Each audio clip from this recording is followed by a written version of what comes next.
Hello दोस्तों, स्वागत है आपका चश्मुक.com पर। मैं हूं आपका दोस्त नितीश और हमारे साथ जुड़े हैं यहाँ पर गौरव सर। तो गाइज यहाँ पर फाइनली हमको एक नोटिस देखने को मिल रहा है आफ्टर सो मच। मैं कह सकता हूँ कि ट्रेंडिंग ऑन ट्विटर हमने बहुत डिमांड किया कि अब तो हमें रिजल्ट के बारे में कुछ इन्फॉर्मेशन दो। नोटिस पे नोटिस तो आ रहे हैं सब, बट यहाँ पर रिजल्ट का नोटिस कब आएगा बिल्कुल सभी सर, लोग ये तो वो वाली वो डायलॉग जो था, तारीख पे तारीख तारीख पे तारीख पे तारीख। तारीख। तो अब तारीख के बाद एक ऐसी तारीख आ गई है यस जहां पे तारीख मेंशन कर दिया है यस। कि अब रिजल्ट कब तक आ सकता है। कब तक आ सकता है? इतनी डेट से पहले आ जाएगा, ये भी लिखा हुआ है। और गाइज हमने बहुत सारे मीम भी देखे सर कि बिल्कुल क्या सर। क्या लोग मतलब ऐसे एक बुक पकड़ के बैठे हैं, वो बेचारा बुजुर्ग हो गया है और रिजल्ट का वेट करते करते मतलब नंबर ऑफ। आप ट्विटर पे जाओ ना, आपको बहुत सारी चीजें मिल जाएंगी, आप मतलब एंटरटेनमेंट मिल जाएगा। बट हाँ, अपार्ट फ्रॉम दैट हम बिल्कुल चाहते हैं कि जो हमारा 2019 का नोटिफिकेशन है उसका रिजल्ट आए और हम फर्दर पीईटी के लिए प्रिपरेशन जो कि हमने कर रहे हैं वो हमें कब यहाँ पर परफॉर्म करने का मौका मिलेगा गाइज, वो भी थोड़ा इन्फॉर्मेशन यहाँ पर दे रखा है। सारी चीजें हम डिस्कस करेंगे और इस कट ऑफ कितना जा सकता है वो भी हम लोग सारी चीजें यहाँ पर देखने वाले हैं। तो गाइज एंड तक सेशन को जरूर से देखिएगा। तो गाइज ये नोटिस अभी रिसेंटली रिलीज कर दिया है रेलवे ने आफ्टर मतलब आफ्टर लॉन्ग टाइम। यहाँ पर देखो कुछ न्यूज़पेपर में तो ऐसा भी देखने को मिला था कि हम नवंबर में रिजल्ट आ जाएगा, या फिर जो भी अपने पास चीजें देखने को मिली थी नवंबर नहीं तो दिसंबर के फर्स्ट वीक तक रिजल्ट आ जाएगा। बट अभी ऑफिशियली अनाउंस हो चुका है। तो चलिए सर एक बार पढ़ते हैं नोटिस पे बिल्कुल क्या सर। क्या लिखा हुआ है। ये सर। तो पहले सर यहाँ पर हम फर्स्ट पॉइंट के ऊपर जाते हैं। तो फर्स्ट पॉइंट में हमें बताया गया है कि कब से कब तक एग्जाम हुए थे ये कंडक्ट। तो दोस्तों सीबीटी जो हुआ था एग्जाम, वो 17 यहाँ पे दोस्तों अगस्त से स्टार्ट हुआ था और दोस्तों ये 11 यहाँ पे अक्टूबर तक गया है। तो देखिए दोस्तों, अक्टूबर को एग्जाम कंप्लीट हो चुके थे 11 अक्टूबर को, और अब आ चुका है दोस्तों आज यहाँ पर 13 दिसंबर। मतलब 2 महीने सर पूरे के पूरे हो चुके हैं। ठीक है, उसके बाद दोस्त बहुत बार ट्विटर पे लोगों ने ट्वीट किए कि भाई क्यों नहीं आ रहा रिजल्ट, बहुत सारी जानकारी जानने की कोशिश की है। अब फाइनली दोस्तों यहाँ पे जो रिजल्ट आया उसके लिए दोस्तों रिजल्ट मतलब डेट आई। और सेकंड पॉइंट में वही मेंशन है दोस्तों, the result of CBT for shortlisting candidate for physical efficiency test. मतलब दोस्तों जो पीईटी होने वाला है उसके लिए दोस्तों आप यहाँ पे तैयार हो जाइए। Is currently under process and result are tentatively scheduled to the publish in the official website of RRB on before 24, on और बिफोर। मतलब या तो 24 को या तो 24 के आसपास आ जाएगी। ठीक है, तो मतलब दोस्तों यहाँ पे ऐसा नहीं है कि 24 को ही आएगी, उससे पहले भी आ सकती है। हमें आरआरबी वेबसाइट पे एक्टिव रहना है, वो दोस्तों लास्ट पॉइंट में कहा भी गया है। ठीक है, और ये दोस्तों हम लोगों ने जो नोटिफिकेशन निकाला है ये आरआरबी भोपाल के वेबसाइट से नोटिफिकेशन है। ठीक है, वहां पे आप चेक कर सकते हो। और दोस्तों इन्होंने ये भी बता दिया है कि जनवरी जनवरी 2023 में दोस्तों पीईटी होगा। अब देखिए दोस्तों यहाँ पर 2023 में बहुत सारी वैकेंसीज जो है दोस्तों फिलअप करने वाले हैं रेलवे में, 1.5 लाख, जबकि कहा गया ऐसा कि क्योंकि रेल मंत्री ने कुछ समय पहले ही दोस्तों बताया था कि 1.5 लाख वैकेंसीज फिलअप होंगी। तो इसका मतलब है कहीं ना कहीं दोस्तों अभी एनटीपीसी का रिजल्ट आया नवंबर में। ठीक है, उनकी डॉक्यूमेंट वेरिफिकेशन हुई 28 नवंबर को। ठीक है, अगर आप देखोगे कई जोन के जो है दोस्तों 28 नवंबर के उनके डॉक्यूमेंट वेरिफिकेशन हो चुके। अब आरआरबी ग्रुप डी का रिजल्ट 24 तारीख तक अगर आ जाता है तो दोस्तों यकीन मानिए ज्यादा समय नहीं मिलेगा आपको पीटी के लिए। तो अभी से प्रिपरेशन स्टार्ट कर लीजिए। यही दोस्तों जनवरी 23 जो दिखाया गया दोस्तों, इससे ये समझ जाइए कि मैं तो यही कहूंगा कि जो सेकेंड वीक होगा, ठीक है, सेकेंड वीक जो हमारा होगा जनवरी का, और मुझे लगता है तभी यहाँ पर कोई आसपास यहाँ पे डेट आ जाएगी और आपका दोस्तों ये प्रक्रिया चलेगी। उसके बाद दोस्तों नोटिफिकेशन एएलपी और टेक्नीशियन के लिए भी आएंगे। लेकिन अब सर सवाल ये उठ रहा है कि सर कितना, मेरे नंबर अगर इतने आ रहे हैं तो क्या मैं प्रिपरेशन स्टार्ट कर दूं, या फिर मेरे इतने नंबर, तो वो भी एक बार सर डिस्कस कर यस लेते तो हैं। सर सबसे पहले जब जनवरी देखा ना मैंने तो मेरे को एक चीज याद आई सर। जैसे कौन सा एग्जामिनेशन अभी होने वाला है जल्दी से बताओ। एसएससी में हमारा होने वाला है सर, कौन सा एग्जाम जीडी होने का वाला है? एग्जाम। जीडी का एग्जाम होने वाला है। तो गाइस जीडी का एग्जामिनेशन भी होने वाला है 10 दिसंबर से, सॉरी बिल्कुल सर। 10 जनवरी से होने वाला है। तो गाइस क्या क्लैश करेगा, ये भी एक बड़ा क्वेश्चन है कि हमारा जो अगर जीडी का एग्जाम देने जा रहे हो तो क्या उसी दिन हमारा पीईटी होगा? तो एक बड़ा क्वेश्चन, बस इसके ऊपर भी तो हम एक सेशन लेकर आएंगे क्या हो सकता है पॉसिबिलिटी यहाँ पर एग्जामिनेशन क्लैश होने का। तो गाइज अगर बात करता हूँ मैं यहाँ पर जनवरी हमारे पास एक टेंटेटिव मंथ दे रखा है और गाइज हमारे पास एक मतलब मंथ को हम लोग ऐसा लेके चलेंगे कि 1 जनवरी को हमारा पीईटी हो जाएगा, मान के चलो। क्योंकि अगर हम सर सीजीएल का एक नोटिफिकेशन जो आया था रिसेंटली, तो उसमें हमको दे रखा था टेंटेटिव मंथ दैट इज दिसंबर, और 1 दिसंबर से हमारे एग्जामिनेशन शुरू हो गए। मतलब बिल्कुल हम सर। लोग लेके चलते हैं चलो मिड ऑफ दिसंबर में शुरू होंगे एंड सेकंड वीक के बाद शुरू होंगे, बट नहीं, दिसंबर लिखा है तो मान के चलो कि यहाँ पर 1 जनवरी से आपका हो सकता है पीईटी चालू। गाइस पीईटी में आपको पता है कि आपको थोड़ी मेहनत करनी है, वहां पर फिजिकल एफर्ट जाएगा, तो उसके लिए आपको प्रिपरेशन करना है। यस सर, अगर बिल्कुल, क्योंकि बॉडी को भी अडॉप्ट करने में थोड़ा यस, समय लगता है सर। यस। एक बार में हम ऐसा दौड़ नहीं सकते या फिर वजन उठा के नहीं भाग सकते, तो वो अभी खुद से ही थोड़ा सा प्रिपरेशन करनी पड़ेगी। यस बिल्कुल। तो गाइज आपको ये भी पता है कि पीईटी में यहाँ पर जितनी वैकेंसी है उसके 3 गुना यहाँ पर बुलाए जाएंगे, ठीक है, और जोन वाइज भी सारी चीज़ें यहाँ पर कंसीडर की जाती हैं। और गाइज हमने बहुत सारे अभी सेशन भी किए हैं जहाँ पर हम लोग को कट ऑफ वेरी होती हुई नजर आई।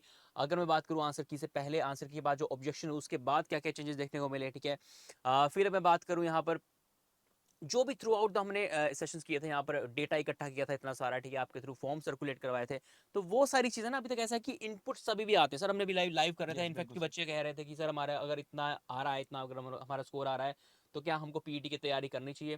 गाइस मैं तो कहूँगा ना कि अगर एग्जाम देकर आओ तो पीटी की तैयारी आपको करनी ही करनी है, क्योंकि सर आपको एक बहुत अच्छी बात लगती है आरआरबी में बात करता हूँ, जब मैं आरआरसी की बात करता हूँ रेलवे बोर्ड की, तो यहाँ पर वो एक रिप्लेसमेंट डीवी निकालते हैं जहां पर हमारे पास कट ऑफ को एट लास्ट यहाँ पर कम कर दिया जाता है बिल्कुल। जब यहाँ पर वैकेंसी उनको फिल करना। तो इसलिए हमको 100% देना है, चाहे वो एग्जामिनेशन हो चाहे वो पीईटी हो। तो हम इसमें क्या जानेंगे कि हमको अपना 100% देना है चाहे जो मर्जी हो, ठीक है।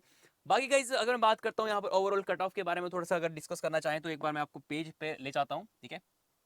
तो गाइज सारी चीजें हमने यहाँ पर डिस्कस की। अब गाइज मैं चाहता हूँ कि जल्दी से यहाँ पर जितने बच्चे जुड़े हैं ना, मैं चाहता हूँ कि इस कमेंट सेक्शन में हम लोग ये जाने कि आपका कितना स्कोर था, ठीक है, स्कोर था। और सर कौन सी चीज़ें हमको चाहिए होंगी इसके लिए, एक स्कोर हो गया एंड एक जोन चाहिए होगा सर, जोन किस चाहिए होगा, जोन, किस ठीक है, जोन से, जोन, किस कैटेगरी से। यस, किस कैटेगरी से जरूर से बताइएगा। और गाइज यहाँ पर आपको ये पता है कि नॉर्मलाइजेशन जो हमारा है पूरा प्रोसेस चेंज हो चुका है नॉर्मलाइजेशन का, ठीक है।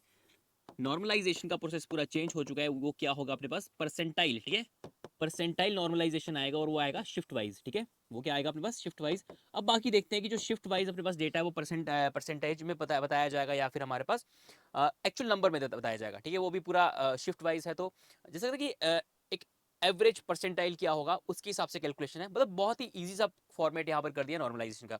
एंड गाइज अगर सर हम लेके चलते हैं अपने पास जितने भी हम लोगों ने एनालिसिस किए, जितने भी हमने फॉर्म फिल आउट किए, तो उसमें अपने पास मेजरली अपने पास बच्चे जो थे 50%। सर मेरे को ऐसा एक यस। थ्रेशोल्ड है जहां पर एक रेंज है कि 50% अगर आपने किया है ना तो बस पीटी की तैयारी के लिए लग जाएगी। सर आपका क्या कहना है इसके बारे में। बस सर मैं यही यहाँ पर एक चीज़ कहूँगा कि यहाँ पर एक चीज़ जो मैटर करती है वो दोस्तों थी यहाँ पर कि शॉर्ट अटेंडेंस। मैंने देखा सर कि बहुत सारे लोग जो है एग्ज़ाम देने गए ही नहीं, ठीक है। उन्होंने फॉर्म फिलअप किए थे और जब हमने दोस्तों आरटीआई जब यहाँ पर हमने डाली थी और आपको हमने आरटीआई वो दिखाई भी थी, तो दोस्तों आपने वहाँ पे देखा था 33% और सिर्फ 35%।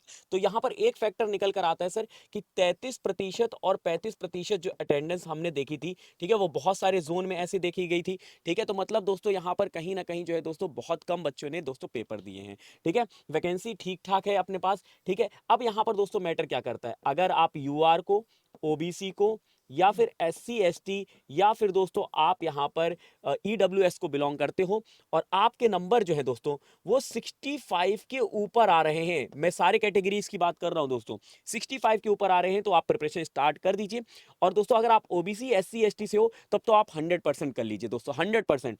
अगर मैं बात करता हूं दोस्तों ओबीसी की, एससी एसटी, बहुत सारे स्टूडेंट दो एससी एसटी और वो इसमें लाए कर रहे हैं 60 के ऊपर लाए कर रहे हैं, या दोस्तों मैं कहूं कि 55 के ऊपर लाए कर रहे हैं, ठीक है, 55 मैं यहाँ पे कहता हूं 55 लाए कर रहे हैं। तो दोस्तों यहाँ पर ओबीसी एससी एसटी अगर आप 50 के ऊपर आ रहे हो तो भी प्रिपरेशन स्टार्ट कर दिए। जो एससी एसटी के तो उनको तो करना ही करना है, ठीक है, क्योंकि उनका यहाँ पर चांसेस पूरा का पूरा है। तो दोस्तों कुल मिलाकर ये निकल कर आता है कि अगर आप 60 के ऊपर मिल रहा है ना, किसी भी कैटेगरी से हो, किसी भी कैटेगरी से, एक्स वाई जेड कैटेगरी से, किसी भी जोन से हो, आप अपनी प्रिपरेशन जरूर स्टार्ट कर दीजिए। अब देखिए जो रिजल्ट आएगा वो तो देखा जाएगा नॉर्मलाइजेशन के बाद क्या रिजल्ट होने वाला है।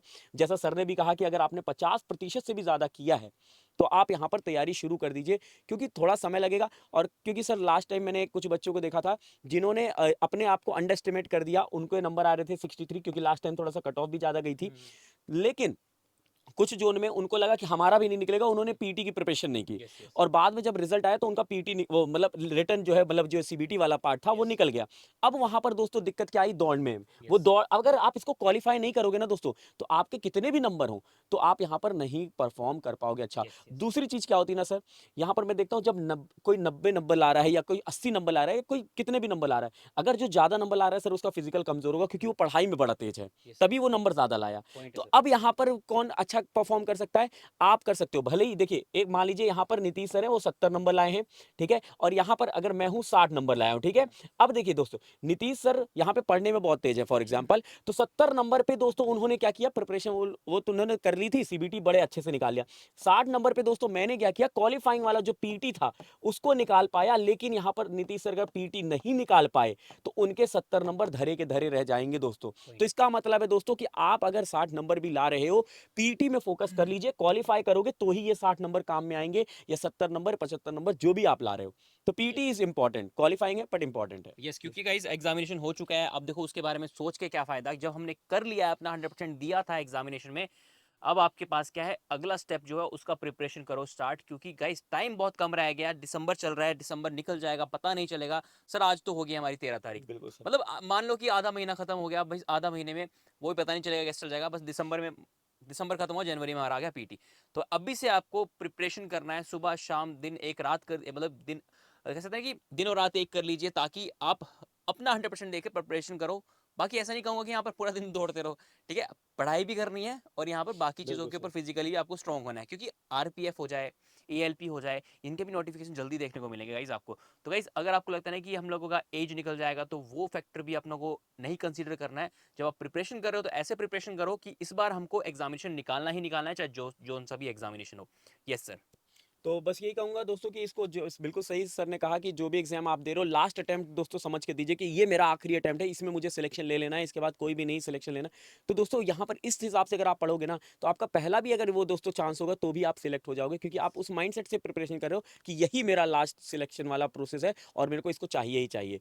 और हमें तो एक ही वैकेंसीज चाहिए दोस्तों, यहाँ पर एक ही सीट चाहिए, तो उसके लिए तो कोई भागदड़ करनी नहीं है। और दूसरी जो सर ने कही कि सर यहाँ पर एक और नोटिफिकेशन आता है, अगर आप किसी मान लीजिए किसी चीज़ की वजह से आप सिलेक्शन नहीं हो पाया किस डॉक्यूमेंट वेरिफिकेशन में, बाकी सारी चीज़ें आपने क्वालिफाई कर रखी, तो दोस्तों बाद में उनको भी बुलाया जाता है। ठीक है, अगर कुछ डॉक्यूमेंट में अगर कुछ कई बार नेम की वजह से नहीं हो पाता है, मान लीजिए किसी का नाम यहाँ पर अगर सुरेश है, तो सुरेश में उन्होंने सुरेश की जगह सुवेश लिख दिया है, तो दोस्तों उसमें भी क्या होता है, या बाद में उन लोग को कुछ यहाँ पर नोटिफिकेशन वगैरह या फिर कोर्ट में जाकर कुछ बनवाना पड़ेगा उनको भी, नोटरी वगैरह प्रूफ की वजह से, और फिर उसके बाद उनका भी सिलेक्शन होता है। तो आपको बस फोकस करना है अपनी तैयारी पे, और मैं कहूँगा सभी लोगों को बेस्ट ऑफ लक आने वाले एग्जाम्स के लिए। सर आप कुछ कहना चाहेंगे जाते जाते? यस, तो मैं यही कहूँगा कि गाइस पढ़ाई को छोड़ना नहीं है, क्योंकि अगर आपने अभी तक कितना प्रिपरेशन किया ना, तो अब इस प्रिपरेशन को जाने मत दीजिए, इसको कंटिन्यू रखिए। तो आपको पता है कंसिस्टेंसी कितना ज़रूरी है किसी भी एग्जाम को निकालने के लिए। इतनी ज़्यादा जनसंख्या है, कितने लोगों ने यहाँ पर, करोड़ों लोगों ने यहाँ पर फॉर्म भरा है, वो भी मैं बोलता हूँ कि वो भी मत सोचो,